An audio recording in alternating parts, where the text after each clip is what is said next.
Litre 100 টাকা তোমার আমার পকেট ফাঁকা, এই বিজেপি আর নয়। ব্যবসা করে মোদি তুমি ডুবে মরো, এই বিজেপি আর নয়। কাকে ভোট দিলে টাকা গ্যাসের দাম 1000 টাকা, এই বিজেপি আর নয়। খালি পেটে রামের নাম, মাথা ছোঁয়া গ্যাসের দাম, এই বিজেপি আর নয়। বিজেপি শাসিত রাজ্যগুলোতে বাংলাভাষীদের উপর অত্যাচারের বিরুদ্ধে মুখ্যমন্ত্রীর নির্দেশ মতো প্রতিবাদ সভা করেন মেমারি 2 নম্বর ব্লকের বড় পলাশন 1 নম্বর অঞ্চলের তৃণমূল কংগ্রেসের নেতা নেত্রীরা। আর সেই প্রতিবাদ সভায় নাম না করে বিধায়ক তথা মন্ত্রীর বিরুদ্ধে ক্ষোভ প্রকাশ করেন মন্তেশ্বর বিধানসভার মেমারি 2 নম্বর ব্লকের বড় পলাশন 1 নম্বর অঞ্চলের তৃণমূল কংগ্রেসের নেতা নেত্রীরা। এদিনের সভায় তৃণমূল কংগ্রেসের নেতারা বলেন 1993 সালে এই অঞ্চলে কংগ্রেস জয়ী হয়। সে সময় বামফ্রন্ট জোরপূর্বক ছিনিয়ে নেওয়ার চেষ্টা করে। তৎকালীন কংগ্রেস নেতা নারায়ণ হাজার চৌধুরীর নেতৃত্বে আমরা আমাদের অঞ্চলটি হাতছাড়া করিনি। এখন আবার দেখছি একটা কুচক্র দল বড় পলাশন 1 নম্বর অঞ্চলটি বেহাত করার চক্রান্ত করে। এরা কি তৃণমূলের নাকি অন্য দলে, সেটাই বুঝে উঠতে পারছি না।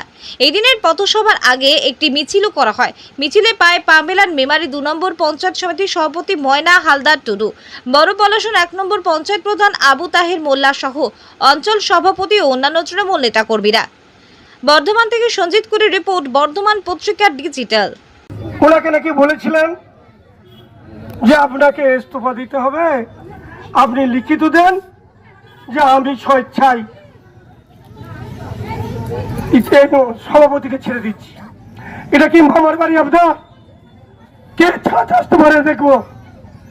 আমাদের নেত্রী, আমরা তৃণমূল কংগ্রেসটা করি, আমরা দলটা করে আসছি, আমরা জেল খেটেছি, আমরা 2001 সাল দেখেছি, আমরা বন দেখেছি, জঙ্গল দেখেছি, আমরা সকল মানুষের অত্যাচার, সিপি নেছে অত্যাচার দেখেছি।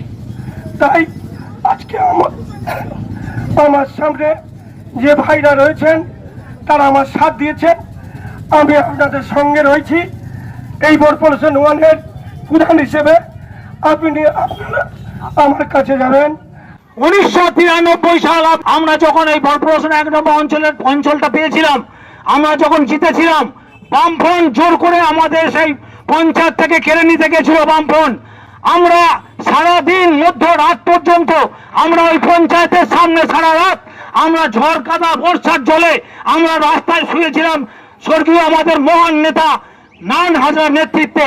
আজ আমরা এত বড় লড়াইটা সিপিএম এর সঙ্গে করে সেদিন বর্ধমানের এসডিও ডিএম থেকে আরম্ভ করে এডিএম থেকে শুরু করে সকলকে আসতে হয়েছিল এবং সেই পঞ্চায়েতকে আমাদের তৎকালীন কংগ্রেসের হাতে সেই পঞ্চায়েতকে ফিরিয়ে দিতে হয়েছিল। তো আজকে আমরা বলবো আপনাদের বিভ্রান্ত হবে না। আজকে আবার একটা কুচক্রী দল, তারা তৃণমূল কংগ্রেস করে কিনা আমরা জানা নেই, সেই কুচক্রী দলের কতগুলো চক্রান্ত করে আজকে বড়পলাশন 1 গ্রাম পঞ্চায়েতটাকে তারা বেহাত করতে চাইছে, তারা অন্য দলের হাতে তুলে নিতে চাইছে। তাই আমরা সেটাকে কোন রকমের সমর্থন করব না। আমরা মন প্রাণ দিয়ে, জান প্রাণ দিয়ে সেই পঞ্চায়েত থেকে আমরা রক্ষা করব। আমাদের যিনি অভিভাবক উনি আমাকে বললেন যে আপনি ইস্তফা দিন। আরে ভাই, তুমি কি আমাকে কোনো রিটিন ইস্তফা দিয়েছিলে? আমি তোমাকে রিটিন ইস্তফা দেবো? আমি বিএমএল, আমি বেকালবের নই, আমি অত বোকা নই, আমি কিছু নই, আমি লেমেন নই। উনি যেমন দেখেন আমিও ওনার থেকে অনেক আগে থেকে অনেক লোক চড়িয়ে খাই, আমাকে সবই ছোট করার লোক নেই। তাই বলছি প্রত্যেকে সুস্থ থাকবেন, ভালো থাকবেন। আমার এই যে আমার দিদি ময়না হালদার টুডু, উনি এমন একটা মহিলা, উনি কারো ভালো বই ক্ষতি আজ পর্যন্ত আমি দেখলাম না। তাই ওনাকে আমার তরফ থেকে আর একবার আমি সালাম জানাই। কারণ আমাদের এই যে বাংলা ভাষা, এই বাংলা ভাষাকে নিয়ে বাঙালির এই যে ভারতবর্ষের অন্যান্য যে বিজেপি শাসিত রাজ্যগুলো আছে, এই রাজ্যে আমার দাদা ভাইয়েরা, জেঠু কাকুরা বহু কাজে যান, তাদের উপর যে চরম অত্যাচার চলছে, চরম বললেও ভুল হবে, চরমতম অত্যাচার চলছে, সেই অত্যাচারকে সামনে রেখে আমাদের আজ এই প্রতিবাদ সভা। এরা আমাদের বাংলা থেকে যারা গেছে বিজেপি শাসিত রাজ্যে, তাদেরকে বহিরাগত বলছে। বহিরাগত কারা? আরে আমরা তো মাথার ঘাম পায়ে ফেলি, আমাদের দাদা ভাইয়েরা তো রাজ্যে ভিন রাজ্যে গিয়ে মাথার ঘাম পায়ে ফেলে শ্রম অর্জন করছে।